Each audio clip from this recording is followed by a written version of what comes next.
after Lake Superior in North America. As we embrace our oceans and lakes and rivers as potential sources of growth under the blue economy, we are coming to the realization that there is more to these water bodies than just fish. Blue economy is a relatively new era of focus in our country. Despite only recent focus on this field, Kenya is putting commendable effort, and I believe that in no time we can make this sector one of the top contributors to our national economy and the well-being of our citizens. The government has rightly identified blue economy as a potential source of inclusive economic growth, job creation for the youth and riparian communities, food and nutrition security, sustainable aquaculture, and conservation and climate resilience, among others. For us to realize and maximize on the full benefits of this sector, there are deliberate steps we must urgently embark on as a nation. I will outline a few. But before I do that, Your Excellency, you need to know that these people were originally not fishermen. Luos were pastoralists. As they came down from the north, they were traveling along rivers and lakes.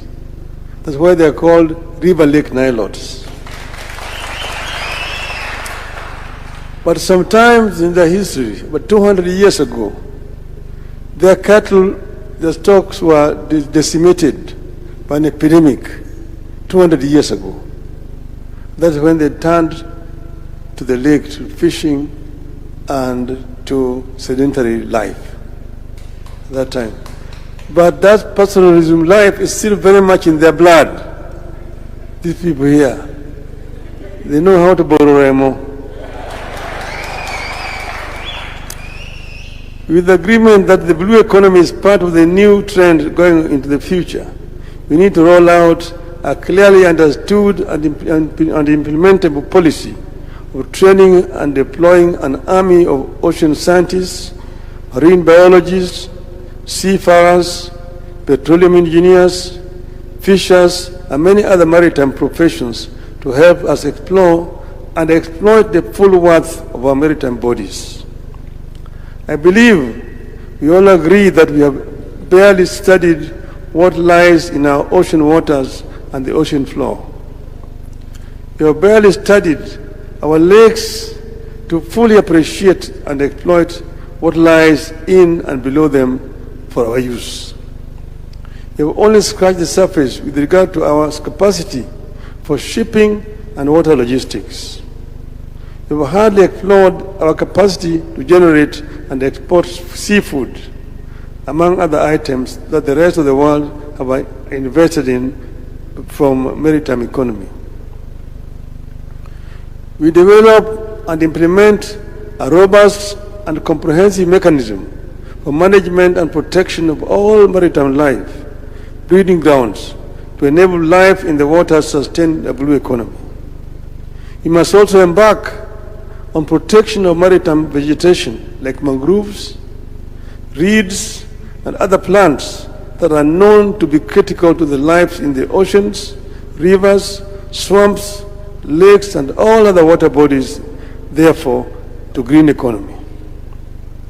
Lake Victoria, just like Lake Turkana, River Tana, and the Indian Ocean, have brought forth life that we seek to exploit. We have a responsibility to ensure that the life continues to flourish in these bodies. We have to protect the existing mangrove and other swamps, forests, and vegetation, and embark on the replanting of hectares of depleted marine lands. Otherwise, we will lose the entire species of marine lives and undermine the blue economy. So far, the only attempt to conserve marine vegetation, which is also dwindling, has to do with the mangroves in Lamu area. Everywhere else, is marine exploitation with zero conservation or critical vegetation regeneration.